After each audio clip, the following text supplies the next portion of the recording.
Bonjour tout le monde, ravi de vous avoir aujourd'hui sur ce webinaire-là dédié à la gestion de projets dans les entreprises de services et comment améliorer et piloter les activités efficacement. Donc, on va faire un petit tour de table rapidement. Donc, je me présente, je suis Mehdi Eloumi, je suis le responsable produit, finance et supply chain chez Microsoft France. Et avec moi aujourd'hui, dans l'équipe Hitachi, Marco, je te laisse te présenter. Oui, bonjour à tous, et navré encore de ce problème technique. Donc, Ouais. je suis le directeur général de Hitachi Solutions en France. On va vous parler un petit peu de ce qu'est Hitachi Solutions à l'intérieur du groupe Hitachi. Je suis accompagné aujourd'hui de Maxime qui va se présenter. Bonjour, moi c'est Maxime, donc consultant sur les applications business Microsoft chez Hitachi Solutions. Eh bien, merci beaucoup. Donc, on va attaquer tout de suite, comme ça, on essaie de rattraper le temps qu'on a perdu. Donc, si on passe à l'autre slide, donc, ce qu'on comprend aujourd'hui dans tous les domaines, mais aussi dans le domaine du service professionnel ou du professional service, c'est que les perturbations sont la nouvelle normalité. Donc, aujourd'hui, le constat, c'est que si l'entreprise ne parvient pas à innover et à s'adapter, elle sera dépassée par des concurrents qui sont plus prévoyants, qui sont mieux armés ou mieux préparés. Donc, ces entreprises de services doivent s'assurer, d'accord, que le personnel est en mesure de répondre aux attentes clients qui changent tout le temps et d'où il se trouve et quoi qu'il arrive, voyons comment ça se passe aujourd'hui sur la place mondiale et comment que l'avenir est incertain et comment le changement, la gestion des crises et tout ça. Donc, si on passe au slide suivant, on a concocté pour vous quelques challenges qu'on voit. Donc, passons en revue, donc, à l'aide de données, bien sûr, les principales forces qui continuent de pousser vos organisations à transformer leurs activités.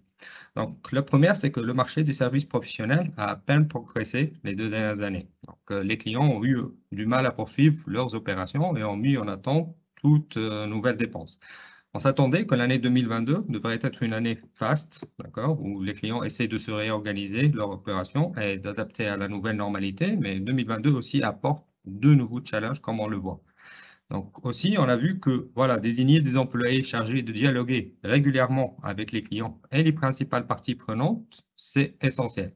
Et les statistiques nous le disent, car 85% des clients continueront à faire des affaires avec une entreprise qui fait preuve de transparence, de continuité pendant les périodes de crise.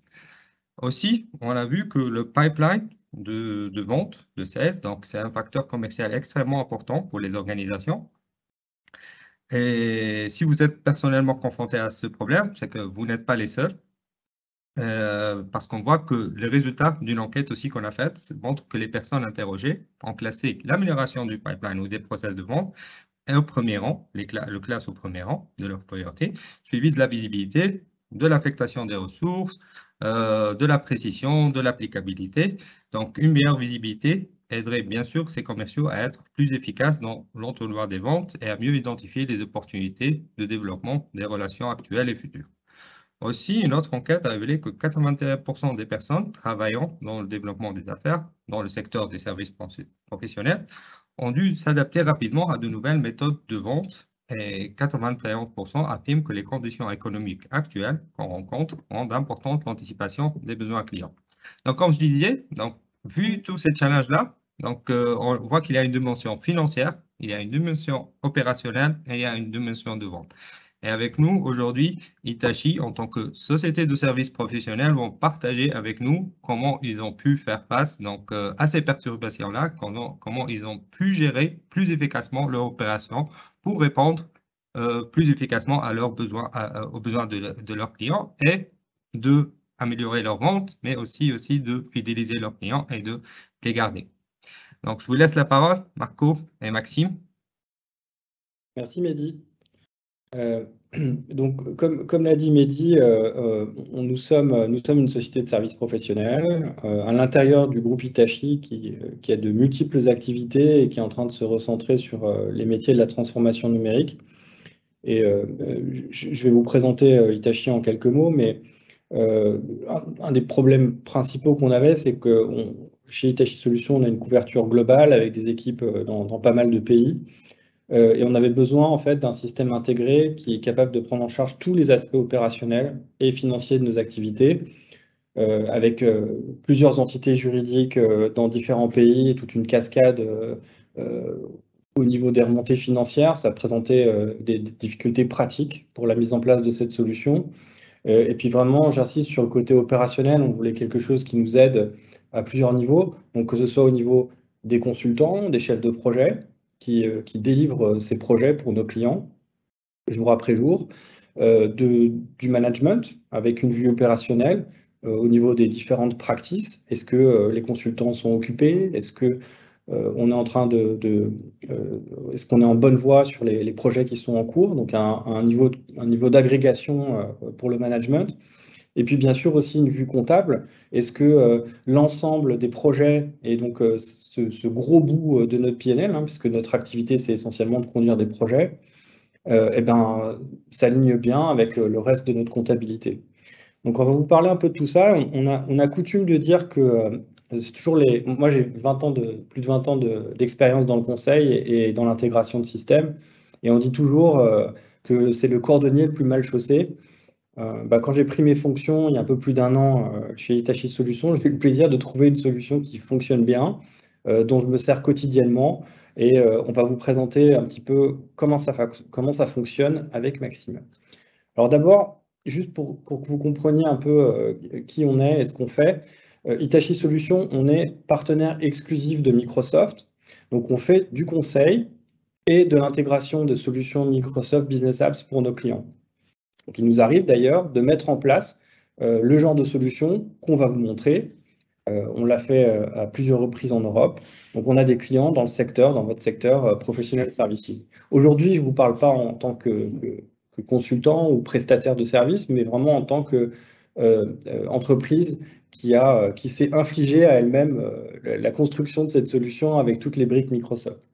Donc, vous voyez qu'on est à peu près 250 au Canada, 450 en Amérique, 800 en Europe. On a des équipes, bien sûr, en Inde offshore et puis pas mal au Japon et sur le reste de l'Asie. Et en tant que partenaire exclusif de Microsoft, on a choisi de se doter en priorité, et je crois que les exceptions sont en fait très rares quand on regarde le catalogue de nos business applications, de solutions Microsoft. Donc, on utilise Dynamics pour l'essentiel de notre activité. Et on s'est servi en fait de nos consultants en interne pour construire notre solution. Je vais passer maintenant au slide suivant. Alors, Project Operations, dont vous a parlé Mehdi, c'est une solution qui évolue, qui présente des nouveautés très intéressantes depuis l'année dernière. Et en fait, nous, on l'utilise combiné à tout un ensemble de choses pour pouvoir gérer le cycle de vie de nos projets jusqu'à la visibilité au niveau du management et de la compta. Donc, si on regarde un peu les étapes, là, ici, qu'on a mis en cercle, on se sert de Project Operations combiné à notre système CRM, qui est également Dynamics Customer Engagement de Microsoft, pour la vente et la gestion de nos opportunités. Et en fait, ce qu'on est en train de mettre en place, c'est une passerelle automatique entre une opportunité gagnée et la création d'un projet. Pour l'instant, ça se fait encore en 2 temps, mais il y a bien un lien entre les deux qu'on peut observer dans notre système à la fin.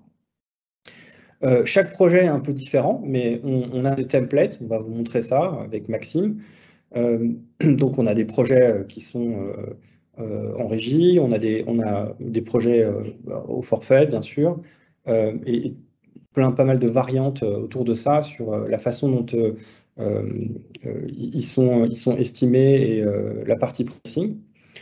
Donc au niveau de la mise en place de ces contrats, on fait appel à des templates grâce à Project Operations, et tous ces projets sont ensuite visibles également au niveau comptable dans notre back-office finance ERP. On réalise bien sûr une planification budgétaire, un forecast pour nos projets. On est capable aujourd'hui de s'intégrer avec l'outil des chefs de projet eux-mêmes, donc c'est eux qui font le travail au niveau individuel, et puis tout ça c'est remonté dans notre solution et visible, y compris au niveau comptable, pour pouvoir faire des comparaisons entre le budget et le réel.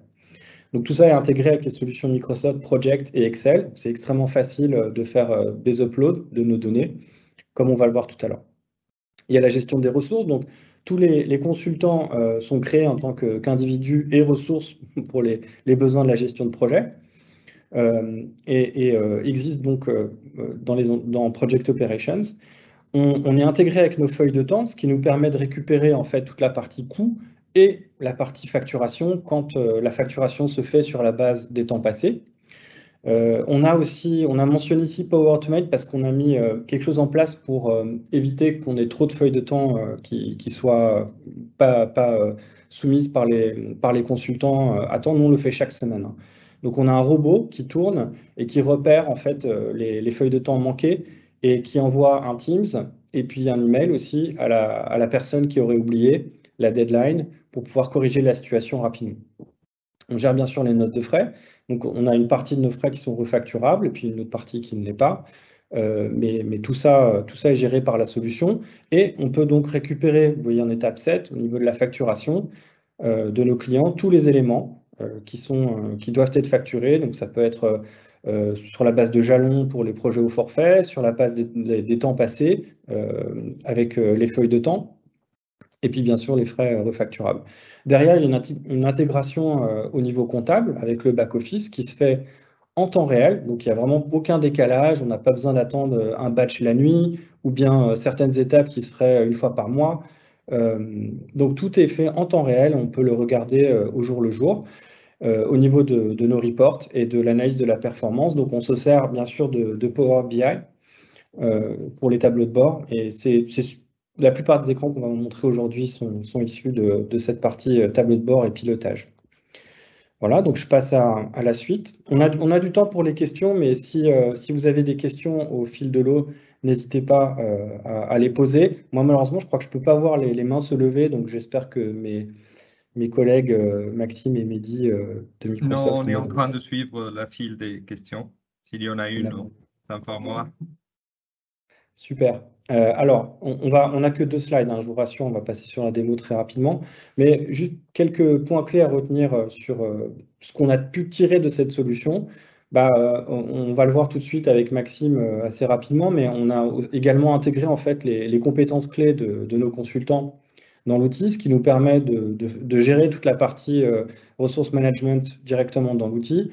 Et quand on a besoin de quelqu'un qui connaît les solutions CRM ou qui a travaillé dans l'industrie, par exemple retail, on peut le voir, ou quelqu'un qui a besoin de parler français parce qu'on délivre un projet en France, tout ça est visible dans notre outil en direct.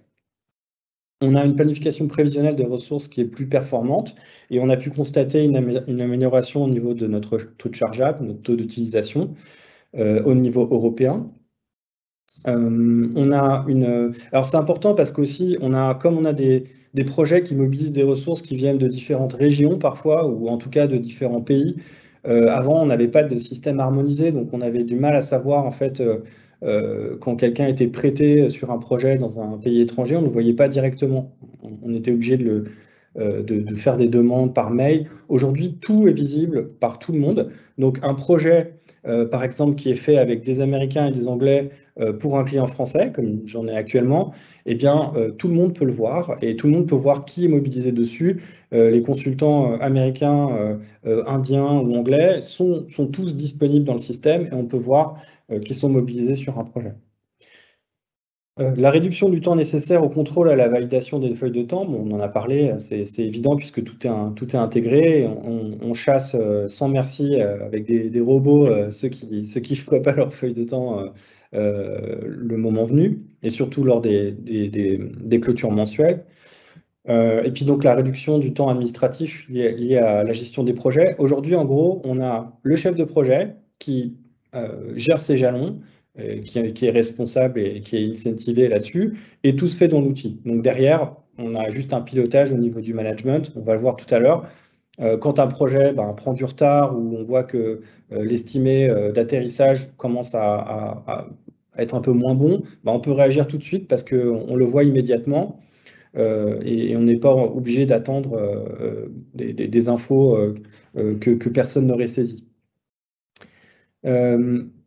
l'amélioration du délai de traitement de la facturation, puisque, encore une fois, tout est intégré. Donc, nous, le système construit autour de Project Operations envoie toutes les informations nécessaires à la facturation qui est faite derrière dans l'ERP.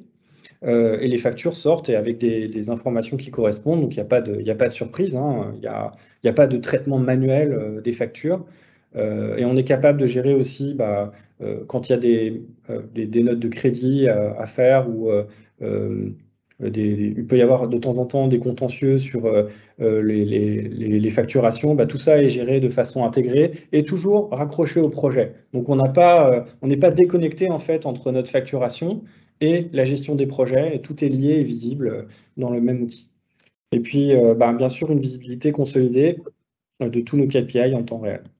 Alors, est-ce que vous voyez mon écran? C'est bon? Moi, je le vois en tout cas. Ok. Alors, effectivement, comme disait Marco, tout commence aussi au niveau de chaque ressource, chaque employé. On a tous chez Hitachi Solutions la visibilité sur les projets sur lesquels on a été réservé. Et donc ici, par exemple, c'est notre dashboard employé où je vais pouvoir retrouver effectivement les projets sur lesquels j'ai été affecté pour les prochaines semaines et sur la période qui est ici sélectionnée, avec effectivement la distinction entre tout ce qui est ce qu'on appelle hardbook et softbook, donc c'est tout ce qui est pré-réservé et ce qui est vraiment réservé de manière définitive sur les projets, que ce soit les projets internes, les projets clients, les projets en avant-vente, etc. Ensuite, du coup, comme l'a mentionné Marco, ce qui est important aussi pour nous, c'est de suivre les compétences de toutes les ressources. Et pour affecter effectivement les bonnes ressources avec les bonnes compétences au bon endroit, au bon moment pour effectivement servir au mieux nos clients dans les différents projets. Et pour cela, on fait remonter régulièrement via des formulaires, on fait remonter effectivement toutes nos compétences, les formations, les certifications qui ont été suivies et acquises au cours de la période. Et ça permet d'avoir une matrice assez détaillée et assez fine en fait du niveau des compétences de chaque ressource au sein de la société et de permettre effectivement une allocation plus optimisée en fonction des besoins de nos clients. Ensuite, on va passer du coup sur la partie modélisation, Marco, de nos projets, donc comme tu l'as mentionné. Et effectivement, ici, dans notre solution, on a vraiment on a modélisé tous nos types de projets. Pour cela, on a défini effectivement des structures projets, des templates préconfigurés avec tous les paramétrages prédéterminés qui nous permettent aujourd'hui d'accélérer la création des projets, que ce soit en régie, au forfait, les projets internes, les projets d'investissement. On a aussi ces projets miroirs intersociétés avec effectivement le fait qu'on ait des ressources partagées parfois. Et ce qui, par exemple, se matérialise ici, on a donc défini des templates, comme on peut le voir ici, sur la base de nos différents types de projets, entre régie, forfait, les projets internes, investissement, R&D. Okay. Donc, vous voyez, tout commence vraiment au niveau individuel. Donc, chaque collaborateur rentre, on a des surveys, on le fait 2 fois par an. Donc, c'est un peu des séances de rattrapage pour ceux qui n'auraient pas mis à jour leurs compétences. Sur le sujet des compétences, moi, pour l'avoir vu aussi ailleurs avec d'autres solutions, le mieux est parfois l'ennemi du bien. C'est-à-dire qu'il faut se concentrer sur l'essentiel. Nous, on n'est pas allé très très loin dans la définition de soft skills ou de compétences en dehors des compétences techniques qui sont nécessaires à la gestion des projets. Et ce qui nous facilite vraiment la vie, c'est les bonnes capacités de recherche à l'intérieur de Dynamics et de la solution. Donc en fait, ça, quand ça fonctionne bien, c'est un peu magique. Et on arrive à trouver, en tout cas, la cellule Resource Management, nous, on a une cellule au niveau européen qui gère l'allocation en fait de tous nos collaborateurs aux différents projets. Ils arrivent rapidement à trouver des gens qui ont les compétences qui matchent avec celles qui sont demandées sur le projet. Mais ceci, je pense, parce qu'on n'est pas allé trop loin et on s'est concentré sur les trucs essentiels, quoi. Voilà, donc les compétences techniques, solutions, et puis les langues, des choses comme ça. Donc si Maxime, si tu veux passer sur le prochain thème, donc une fois qu'on a des projets modélisés, c'est là que ça devient intéressant. Donc là, on est passé dans notre système de démo. On ne va pas vous montrer les données réelles d'Hitachi Solutions Europe, avec des données qui ont été anonymisées. Mais là, en fait, on peut voir sur ce schéma que une fois qu'on a créé tout un ensemble de projets, on va pouvoir voir tout ce qui a été booké en termes de nombre d'heures. Et parmi ces heures qui ont été bookées, il y a des heures qui sont sur des projets clients. Là, c'est en haut, vous voyez les 79 000, et des heures qui sont sur des projets internes ou du non facturable. Et puis, il y a des heures qui sont pas bookées, ou ici bench, donc ça signifie tout ce qui est les heures en disponibilité, en intercontrat. Là, on peut voir qu'on a un forecast qui montre que l'allocation est de 60%, donc c'est plutôt bas. Il faudrait que ce soit un peu supérieur. Donc après, on peut creuser en fait au niveau des types d'heures. À droite, par exemple, vous avez tous les départements. Donc chez nous, on est organisé en termes d'équipes solutions, et on a une organisation aussi par industrie, mais qui est plutôt pour les équipes de vente. Donc ici, vous retrouvez les équipes qui sont sur la solution ERP, avec le nombre d'heures totales, et celles qui sont sur la solution CRM, toute l'équipe PMO, donc c'est sur la gestion de projet, l'équipe Data Analytics, l'équipe Test Quality Assurance, etc. etc. On peut voir une évolution dans le temps. Et donc là, on peut un peu se rendre compte de la qualité de la partie forecast. Est-ce que les gens l'ont bien mis à jour et à quoi ça ressemble? Si je passe à la suite, donc on peut aller au niveau du resource schedule. Merci Maxime. Voilà, donc en fait là on peut creuser dans chaque équipe et on peut aller jusqu'au niveau individuel pour voir en fait ce que les gens ont saisi, est-ce qu'ils sont en dispo ou pas. On a d'autres reports qui nous permettent de voir directement pour nos chefs de practice, juste au niveau de leur practice à eux. Par exemple, les heures disponibles uniquement, ou quand ils cherchent quelqu'un qui a un peu de disponibilité, ça va plus vite d'aller dans ce report-là. Mais celui-là, en fait, permet de voir une vision de synthèse globale au niveau de toutes les personnes. On voit que, par exemple, celui que tu as ouvert, là, il y a trois projets. Donc, certains peuvent être des projets internes. Donc là, en l'occurrence, il y a beaucoup de bench. Et puis, il a été booké sur la seconde ligne sur un projet client sur les 2 semaines à venir. Donc, ça, notre cellule ressources management s'en sert vraiment quotidiennement pour aller voir qui est en disponibilité, qui doit mettre à jour son forecast, et il faut un petit peu à la chasse. Donc, on responsabilise individuellement les consultants et bien sûr les chefs de projet. Donc, on a plusieurs niveaux. Les chefs de projet sont responsables de la mise à jour du forecast de chacun des projets et de consolider l'information. Donc, tout se fait par rapport de fichiers au niveau du resource management.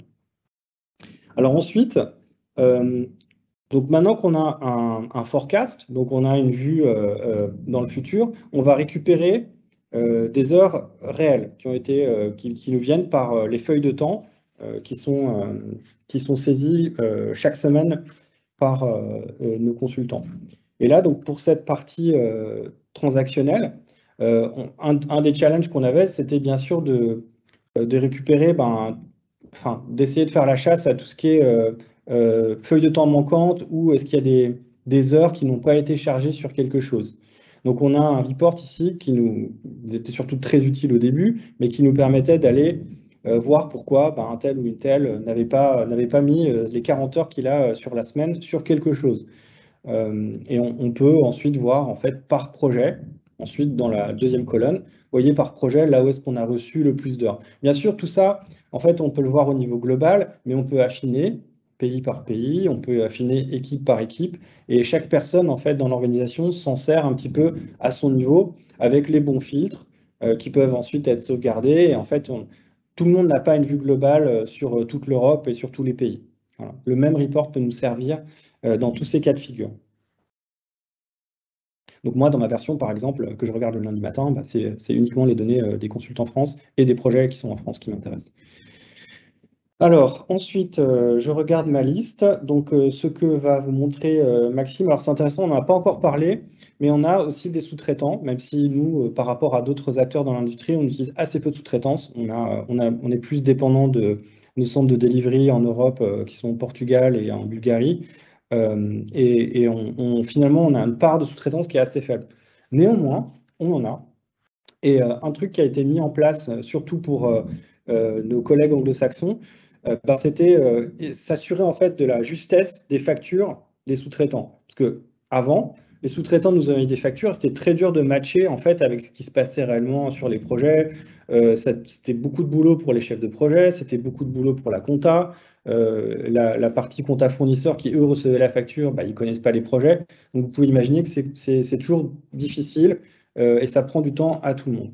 Donc, ce qu'on a mis en place, c'est une solution de self-billing, d'auto-facturation. Et donc, sur la base, en fait, on crée nos sous-traitants comme des ressources projets. Ils ont accès à notre système. Tout est sur le cloud. Donc, on leur donne uniquement accès à ce dont ils ont besoin. Ils ont une adresse email chez nous externe. Et ils peuvent se connecter et saisir leur temps. Et bah, tout se fait automatiquement. Donc, en fait, on génère des propositions de factures pour eux qui peuvent être revues et s'ils le veulent, ils peuvent les challenger et dire bah non, là il manque des heures ou je comprends pas. Si on est en mode time and material, généralement il n'y a pas de problème parce que comme c'est eux qui saisissent leurs heures, il y a jamais de discussion, quoi.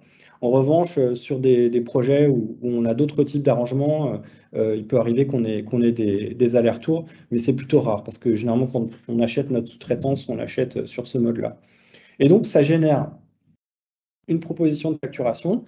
C'est nous qui le faisons et c'est aussi une sécurité pour eux parce qu'il y a un gain de temps. Donc à chaque fin de période, en fait, la facture elle est créée automatiquement et eux ils sont payés plus rapidement aussi. Donc on peut voir en fait tout le flux, c'est ce qu'est en train de vous montrer Maxime au niveau de ce report et donc le coût de sous-traitance, éventuellement la marge qu'on prend par-dessus et l'affectation aux différents projets. Un sous-traitant pourrait théoriquement travailler sur plusieurs projets différents, ce qui arrive rarement, mais ce qui arrive. Voilà. Donc ça, c'était pour la partie sous-traitance. On a alors une autre partie importante, c'est quand on fait la facturation de nos projets. Bien sûr, sur les projets en time and material, c'est plutôt évident puisqu'on facture un certain volume de jours. C'est plutôt à la journée, nous en France. On le ramène derrière à 8 heures pour être standardisé avec tout le reste de l'outil qui travaille à l'heure. Mais nous, on travaille sur des journées de 8 heures. On peut gérer des journées de 7 heures pour les clients qui le demandent et pour les 35 heures. Et en fait, là, c'est la partie où est-ce qu'on en est d'un point de vue facturation. Donc concrètement, sur time and material, pas de problème. Généralement, on prend le paquet d'heures qui a été chargé par les feuilles de temps et on les répercute sur les clients. On gère par exemple la possibilité d'avoir des consultants qui contribuent à titre gratuit à un projet, quelqu'un qui peut venir donner un coup de main soit en shadow, soit un arrangement avec un client. Donc on gère ça avec des sous-codes projets, ce qui nous permet de distinguer entre des heures qui sont facturables et d'autres qui ne le sont pas.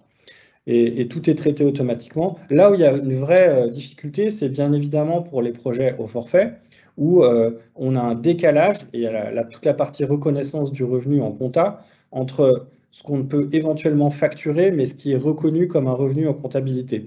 Donc il y a toute cette gestion en fait du work in progress, et on peut à tout moment, en fait, chaque mois, on a un petit décalage, et le décalage il est visible ici dans la partie Unbill WIP, et puis dans Invoicing Status, on vérifie qu'on a bien créé toutes les factures qu'on a besoin de créer, donc il n'y a pas d'oubli, on n'a rien laissé sur la table, et on a pu facturer toutes les heures ou les jalons pour les projets au forfait. Encore une fois, je l'ai dit tout à l'heure, mais ces factures, elles sont créées du côté du projet ERP, mais elles sont créées en référence au code. Elles sont déclenchées par la partie gestion de projet, par Project Operations, et donc tout est en lien. On peut retracer à la fois la partie revenu et la partie coût, comme vous le verrez tout à l'heure, pour chaque projet.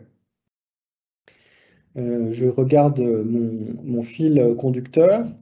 Donc, on va passer à la partie projet réel contre budget, c'est ça? Ouais. C'est ça. Voilà. Alors, ici, vous voyez que, alors ça c'est un report qui est super intéressant. On a une vue agrégée là sur tous les projets, mais on pourrait descendre et sélectionner dans le tableau. Vous voyez qu'il y a différents types de projets et on pourrait le faire filtrer uniquement sur certains projets. Le chef de projet, lui, va voir que les projets qui lui sont affectés. Donc, s'il en a 2, 3, il voit ceux-là. Et après, au niveau d'une practice ou d'un pays, moi, je vais voir par exemple que les projets qui ont lieu en France pour des clients français, mais je peux voir un peu où j'en suis au total. Donc, il y a la marge exprimée en pourcentage, une évolution par rapport à la période précédente. Donc, c'est là que c'est intéressant de voir si on est en train de s'améliorer ou si la situation se dégrade sur certains projets, si on prend du retard ou si on prend un peu d'avance.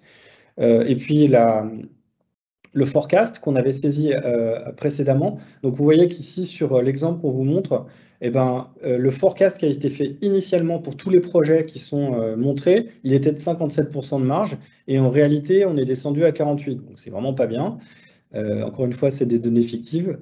Et donc, on peut voir il faut regarder de près un peu ce qui se passe en dessous.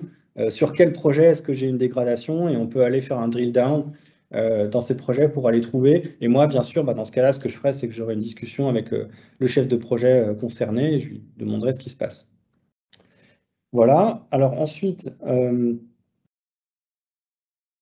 on a un report particulier ici pour la partie projet underperforming, donc qui met vraiment le doigt en fait et qui isole les projets à problème, ceux sur lesquels il y a une variation en fait de marge qui est dans le mauvais sens. Et donc on peut tout de suite les lister, les voir et voir un peu l'évolution au cours du temps, et puis aussi combien ça nous coûte concrètement Ici, je pense que les montants ils sont exprimés, je ne suis pas sûr si c'est en euros ou en livres sterling dans ce report-là, parce que notre siège européen est en Angleterre. Donc on a des histoires de devises, évidemment, donc on a des reports qui sont dans l'une ou l'autre. Ensuite, on pourrait passer, je pense, au suivant, Maxime, sauf s'il y a quelque chose de plus à dire sur celui-là. Voilà. Alors, sur la gestion de la performance des projets par chef de projet. Donc ça, c'est aussi intéressant parce qu'on a là, on a des noms en face des chiffres, et donc ça permet d'aller très vite retrouver à qui est-ce qu'on doit parler, à qui est-ce qu'on doit poser des questions, dans mon rôle, en tout cas. Et puis pour les chefs de projet, en fait, ils voient les projets qui leur sont affectés. Donc toujours avec ces KPIs principaux en haut dans le bandeau, et derrière le détail accessible dans un tableau qui peut aussi être filtré. On a toujours structuré tous nos reports un peu de la même manière, et puis derrière des éléments visuels qui permettent de s'y retrouver et de voir en un coup d'œil si on a un trend qui va dans le bon sens ou dans le mauvais sens sur une période donnée. Et puis à droite, vous voyez les personnes qui sont allouées. Alors ensuite, on remonte toujours un petit peu au niveau de l'agrégation des données. Et moi, un report que je regarde tous les matins, donc c'est dans cette catégorie chargeable, utilisation. Alors là, en fait, vous voyez que c'est d'abord par département. Donc j'ai mes équipes Analytics, les équipes Cloud Enablement, CRM, Delivery. On a créé ici des départements fictifs, 2, 3, etc.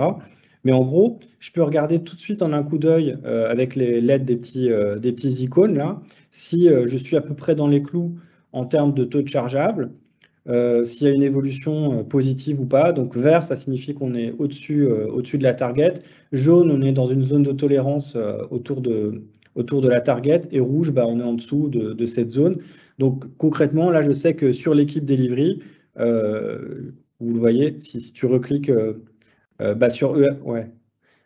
Donc là, tu es dans ERP, mais si tu remontes, Maxime, dans Delivery, voilà, on voit qu'on est largement en dessous en fait, du taux de chargeable cible. Alors, un truc qu'on n'a pas mentionné, c'est on est allé un peu, nous, on a paramétré la solution en fait pour nos propres besoins. Et en standard, vous avez une seule vision sur le taux de chargeable.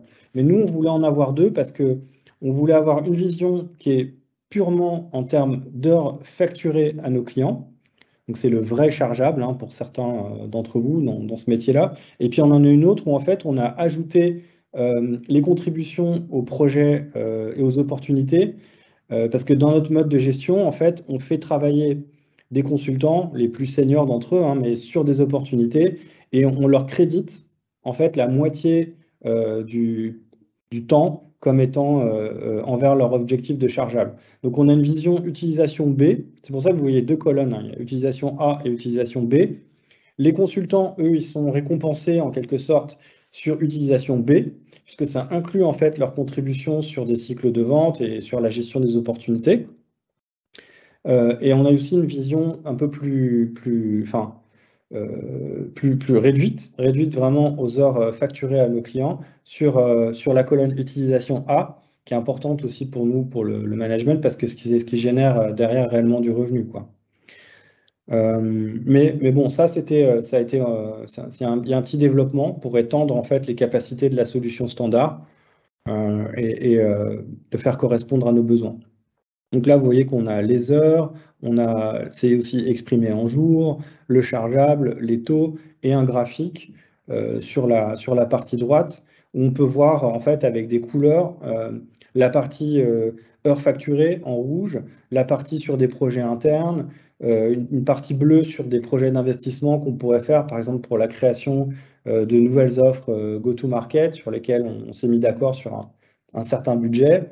Et puis la courbe de taux d'utilisation A et puis la courbe de taux d'utilisation B. Donc vraiment, une fois qu'on apprend à lire ce graphique, ça va très très vite. Et moi, j'ai l'habitude de le regarder lundi matin pour voir où on en est.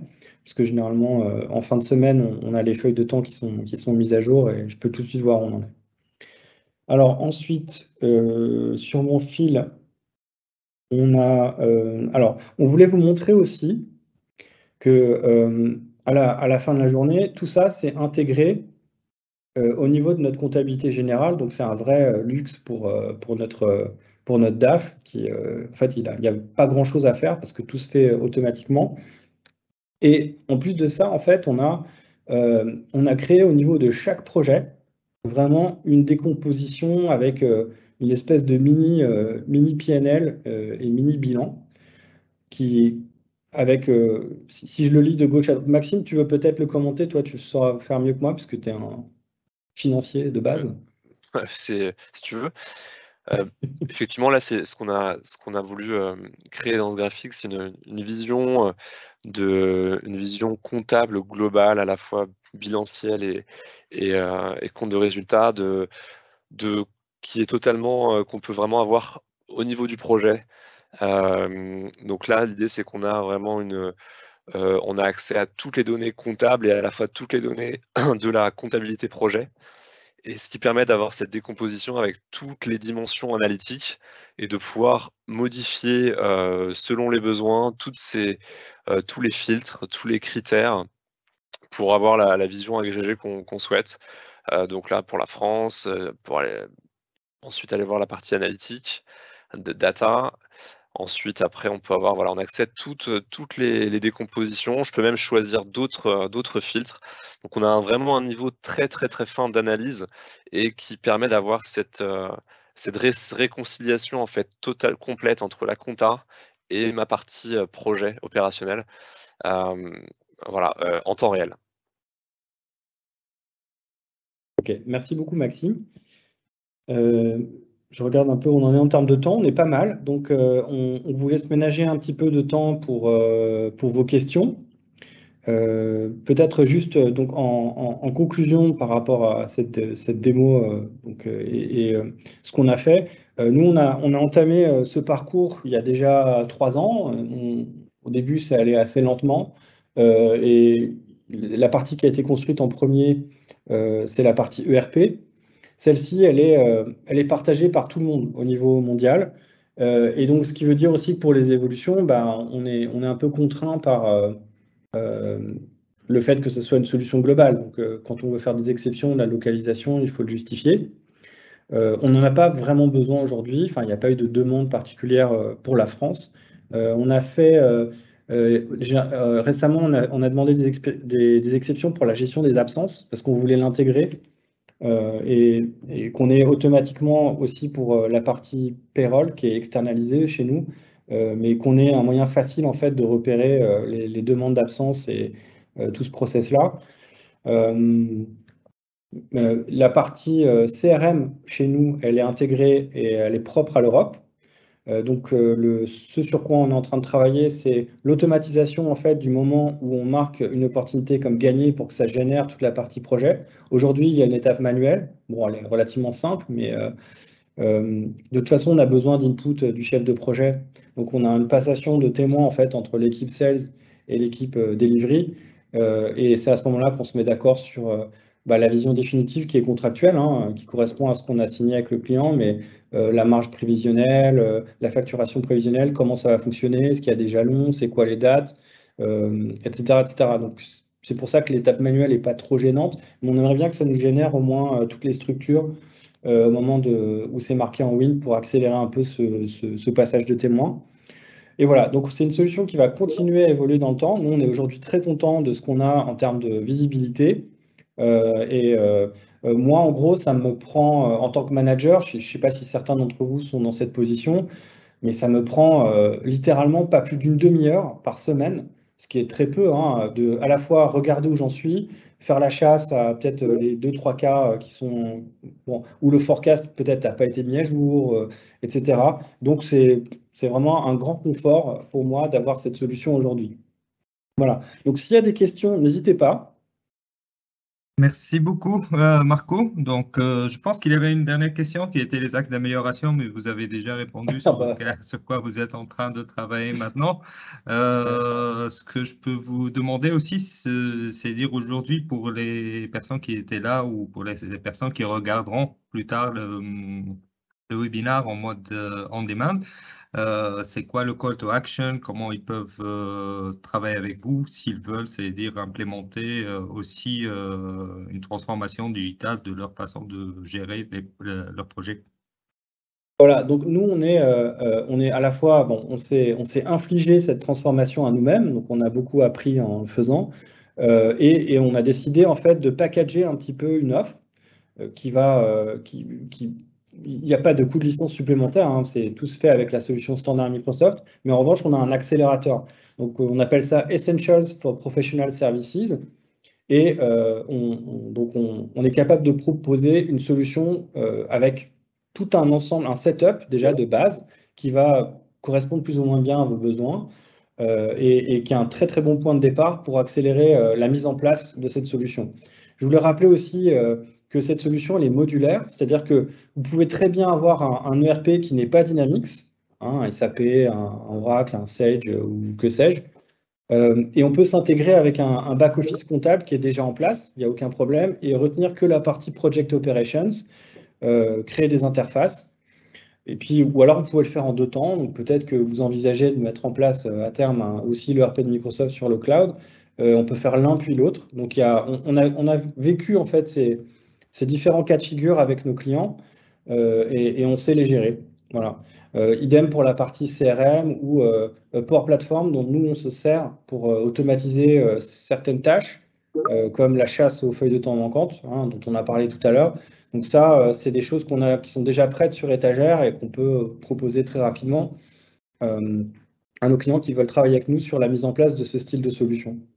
Très bien. Et donc, je pense que vous avez aussi adopté une méthodologie pour approcher les projets afin de découvrir quels sont les process les plus importants, les process qui prennent le plus de temps ou qu'on peut améliorer rapidement, qu'on peut améliorer dans le moyen, le long terme, type atelier d'idéation, ce que je vois et tout ça. Donc, vous pouvez nous en parler un peu plus de cette approche-là? Oui, merci Mehdi. Donc c'est absolument c'est très juste. Donc on a une méthodologie qui nous permet d'aborder ce genre de projet qu'on appelle consensus. Elle est très traditionnelle. Tout le monde reconnaîtra un peu les phases importantes des projets qui vont de la conception à la mise en œuvre.